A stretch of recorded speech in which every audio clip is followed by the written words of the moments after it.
time once again for Uncle Matt's bedtime story.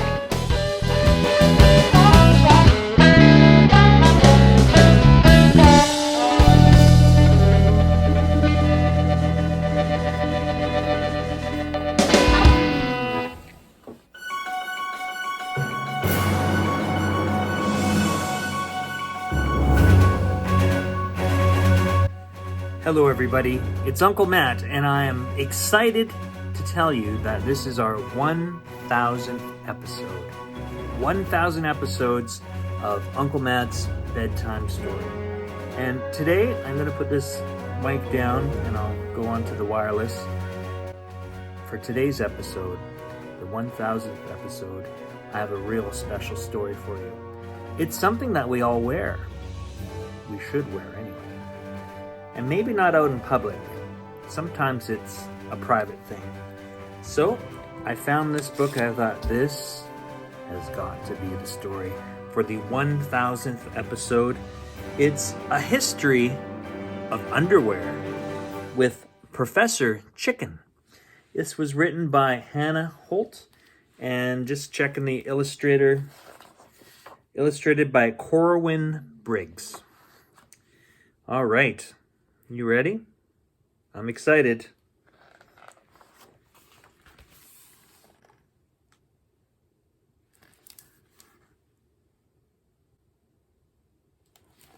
All right. Let's get into this. A history of underwear. Underwear can be small, or big, or huge. It shapes our lives and supports us. Let's take a brief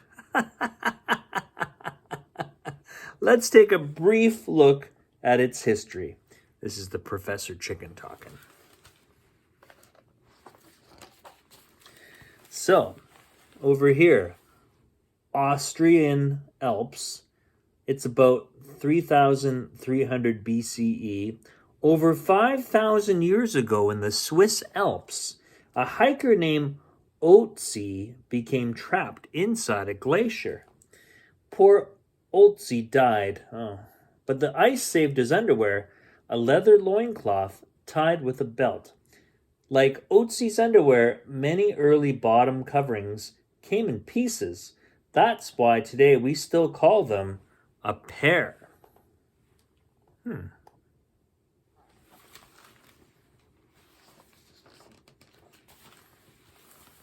In fact, easy step and go underwear didn't exist back then. Early hunters and gatherers had to catch their underwear. Once collected, these animal hides had to be dried, pounded, and smoked. It took several weeks to produce one sweaty pair of underwear. And it says here, phew, that stinks. So, we're going to jump now to ancient Egypt in 1400 BCE. Maybe that's why Egyptians around 1400 BCE preferred linen. Light and breezy, linen underwear was worn by rich and poor alike in ancient Egypt. Of course, the super rich, like King Tut, wore linen with only the tightest weave and smoothest feel. Underwear fit for a king. King Tut liked his loincloth so much that when he died, he was buried with more than 100 pairs. Wow. Wowza, now that's a lot of fruit of the tomb. Fruit of the tomb, get it? Fruit of the loom? Fruit of the... Okay. I thought it was funny. Underwear could also be seen as a pile of wealth. How so? In ancient Egypt, cloth was valuable. Consider this. Linen starts as flax seeds. I didn't know that. The flax needs to grow. After it's harvested, it needs to be beaten and woven into cloth. Making a pair of linen underwear could take 4 to 5 months from start to finish. Oh, I need a nap just thinking about all that work.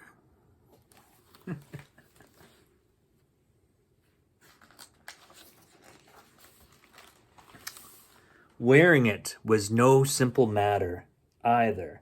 In the ages before elastic, linen loincloths had to be carefully tied and tucked. One lazy knot, and it could roll loose in the middle of the day. Oh boy, how embarrassing.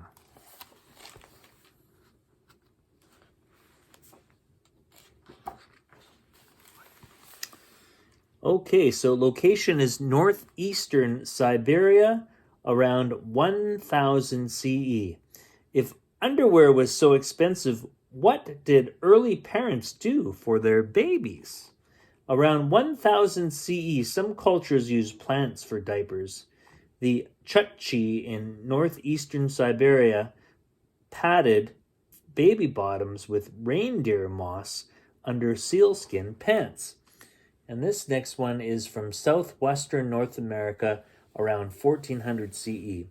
Plants were also the original disposable diaper. The Navajo in southwestern North America used shredded desert cliff rose for babies on cradleboards. And it says here from the professor, plants as pants, the original call of nature.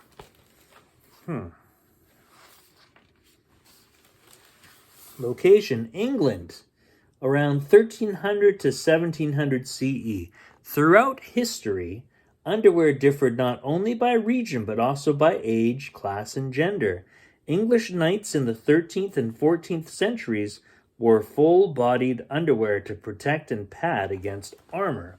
English kings around this time preferred clothing that showed off power and wealth.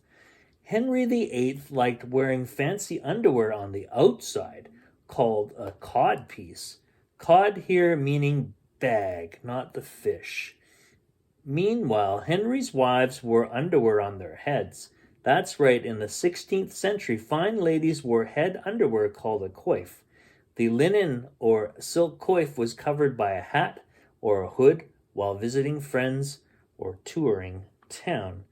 You can crown me with underwear any day.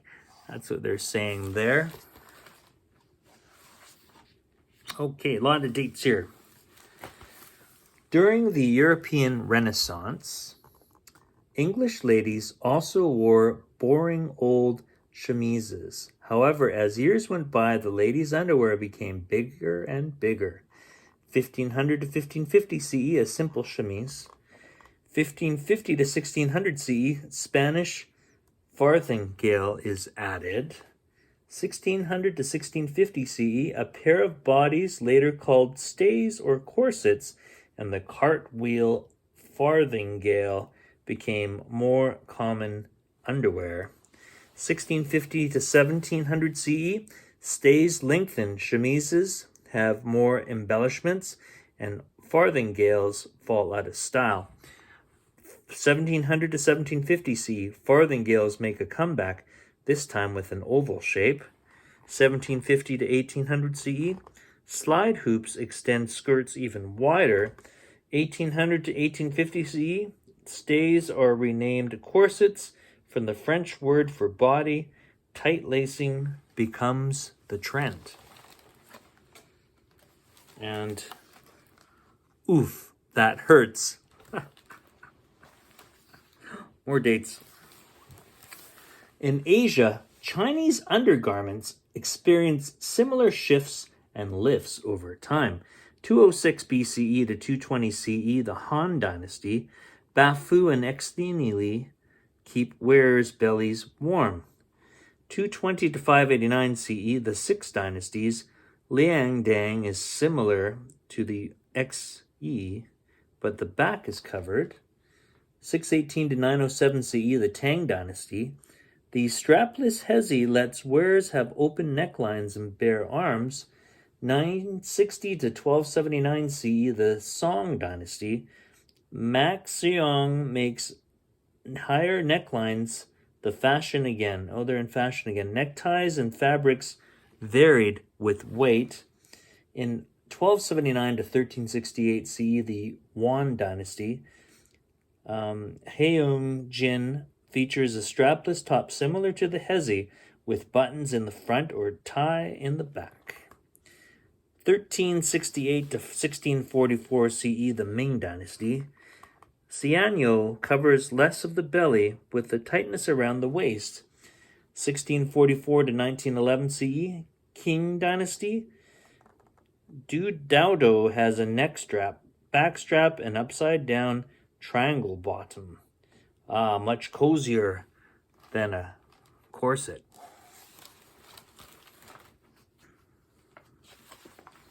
All right. So, location, United States of America.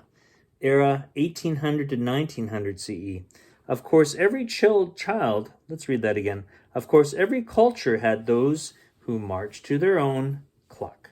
Some, like American Civil War surgeon Mary Walker, traded petticoats for pants so she could more easily serve in the active battle.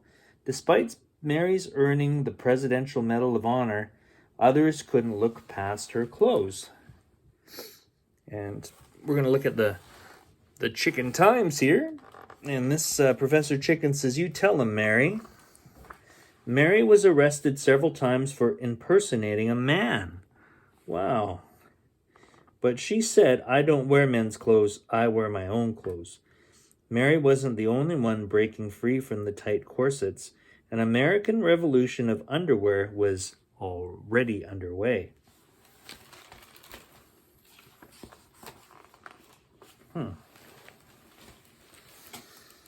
In the Underpants Monthly books here, magazines, 1870s and 1910s, men and women wear emancipation underwear or union suits.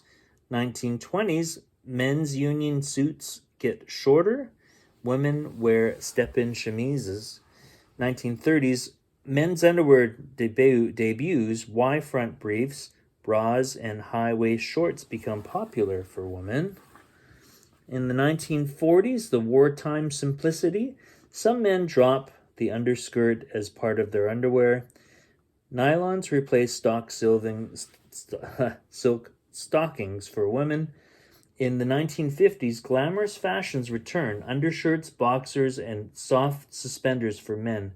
Women wear girdles and bullet bras. 1960s, spandex makes underwear stretchier for everyone. 1970s, bright colors and bold patterns are popular. Thong underwear is invented. In the 1980s, underwear waists move higher, as do women's leg openings. 1990s, brand name wristbands trend for both men and women. In 2000, elastic girdles like Spanx become the modern corsets for family events. Whew! Lots of underwear. So today's underwear is cheaper and comes in more styles than ever before, and with modern machines making them as a snap. Some underwear is still designed for special jobs. Other types of underwear are made for specific ages, and cultural taste still matters. Luckily, you get to pick the underwear that works for you. Do you like my new underwear? Because I think I nailed it. See you next time for the facts feathers. See you next time for all the facts feathers can find. Guess they were invited to tell jokes there. Professor Chicken's extra credit. Although underwear is the butt of many jokes, it holds serious clues about the life in the past. Think like a detective and ravel hints about how people lived then and now. Underwear, ancient underwear, can tell you about the places and spaces where people lived. For example, what animals did they have? Were their animals wild or domestic? Take Otzi's loincloth. It was made of sheepskin. Underwear also gives clues about plant life. For example, skilled workers in Uganda used bark from the mutaba tree to make clothing. In Tonga, material is similarly harvested from the paper of the mulberry tree. Both cultures made bark cloth, but each used raw materials from their own natural environments. Underwear can show how connected a culture is with the rest of the world. As time marched forward, many countries starting importing cotton from India, silk from China, or rubber from Brazil. So, what materials are your clothes made of? Where were they made? What does that say about the society you live in? I don't know.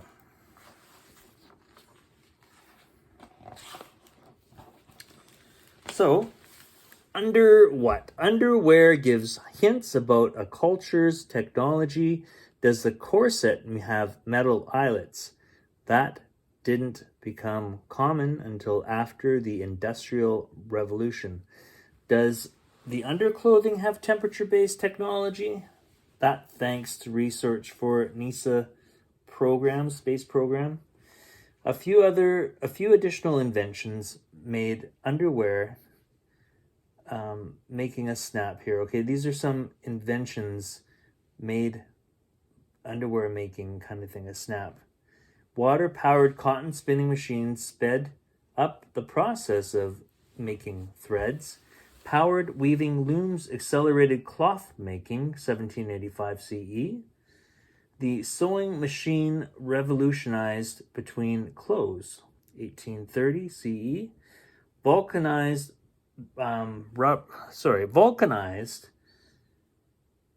rubber opened the door for the elastic and other stretchy fabrics, 1839. All right, a little bit more to read here. Underwear can signal what a culture values. Some cultures, like Elizabethan England, issued or valid a state society where everyone knew their place, and that the place was governed down to their underwear. There's a quote here: "Neither any man under the degree of a baron to wear within his hose any velvet." They can go too.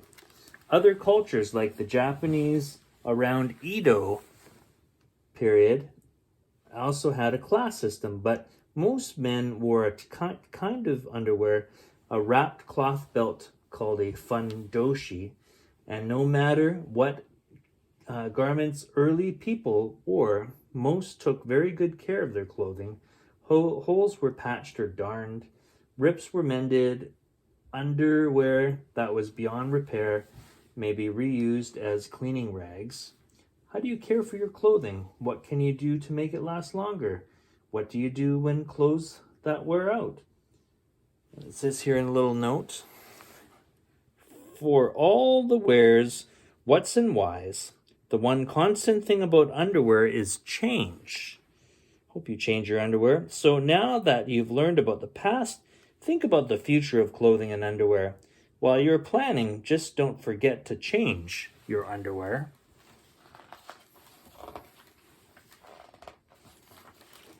Okay, let's get into this here. So, 3000 BCE, Otzi the Iceman rocks his leather loincloth.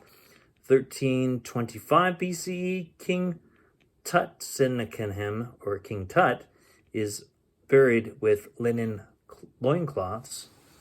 About 400 BCE, Roman women kept their chests with a tight-fitting band.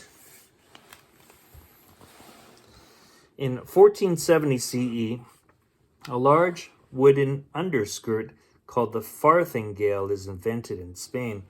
In 1500 CE, English knights wore padded, full-bodied underwear. 16 CE, a pair of bodies are common underwear for English women. 1850 CE, hoop skirts are invited into Paris. 1870 CE, emancipation, union underwear is invented in New York. In 1880 CE, Japanese men wore fundoshi. 1942, Permalift advertises a cone-shaped bra. In 1959 CE, spandex is used in underwear. 1974, Rudolf Gernrich invents the thong bikini. NASA develops NASA develops temperature-controlled materials. Underwear companies adopt it. In 2000, I should go up here. Let's go up here. So much to gather here. In 200 CE, Chinese women dress in bofu. 1000 CE, Chukchi mountain pad baby bottoms with moss. 1300 CE, men in England wear baggy linen undershorts called linen brazes. In 1710, panniers extended European skirts wider. 1810, Western women wear pantlets under skirts. In 1830, dozens or layers of staff horsehair petticoats, which is becoming common in Europe. CE, panniers extend European skirts wider. 1810 CE, Western woman wears platelets under skirts. In 1830 CE, layers of stiff horsehair petticoats became common in Europe. Mary Phillips Jacob obtains a patent for the modern bra. Verse Y, I guess. 1935 CE. Y fronts briefs debut for men. CE again. Nylon stockings appear in the world's first. Nylon stockings appear in the world's first. I'm messing that up. Okay. CE. Nylon stockings appear in the World's Fair in New York. Looks like they are not going to put their shoes on. They're doing a weighing. And for adults, let me just refer here to my notes.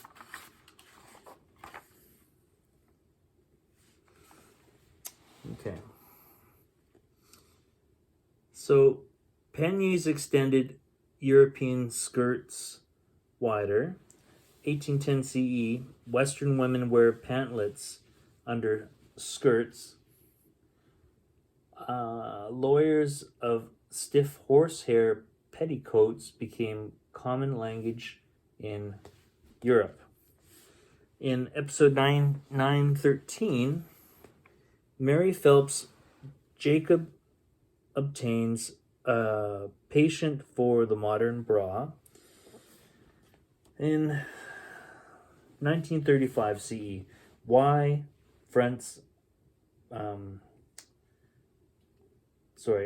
front briefs debut for men. 1939 CE, nylon stockings appear at the World's Fair in New York. In the 1990s, NASA developed temperature control materials. Underwear companies adopt. In 2007, a British company launches underwear with a fart filler. There's a toot there. I don't know if you can hear the toot in the oven. And that is the end. All right. Well, here's the story. That is all the time we have for Uncle Matt's bedtime story. I hope you enjoyed that story, and I'll see you next time. Bye for now.